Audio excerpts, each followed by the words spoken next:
नाशिकचा भोंदूबाबा अशोक खरात याच्या अडचणी दिवसेंदिवस वाढत चालल्यात। त्याच्या विरोधात आतापर्यंत एकूण 15 गुन्हे दाखल झालेत। आज तिसऱ्या गुन्ह्यात त्याला न्यायालयात हजर करण्यात आलं आणि न्यायालयाने त्याला 7 दिवसांची न्यायालयीन कोठडी सुनावली आहे। दरम्यान एसआयटी कडून आता चौथ्या गुन्ह्यातही त्याचा ताबा मागितला जातोय। त्यामुळे खराच्या अडचणी आणखी वाढण्याची शक्यता आहे। दरम्यान या प्रकरणात आता अशोक खराशी संबंधित व्यक्तीही तपास यंत्रणांच्या रडारवर आल्यात।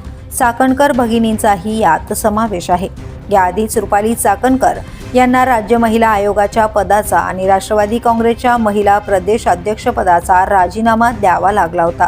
आता त्यांच्या भगिनी प्रतिभा चाकणकर यांना शिर्डी पोलिसांनी चौकशीसाठी बोलावलंय। मागील वर्षभरात त्यांनी अशोक खरातला तब्बल 236 कॉल केल्याची माहिती समोर आली आहे। चौकशीची व्याप्ती वाढत असताना चाकणकर कुटुंबातील आणखी एक सदस्य पोलिसांच्या रडारवर आलाय। शिर्डी पोलिसांकडून प्रतिभा चाकणकर यांचा मुलगा तन्मय याचा जबाब नोंदवला जात आहे।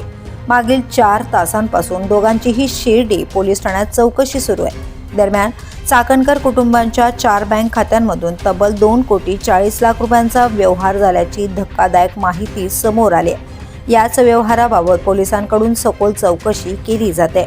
माहितीनुसार समता पतसंस्थेत प्रतिभा चाकणकर आणि त्यांच्या कुटुंबियांच्या नावावर एकूण 4 खाती आहेत।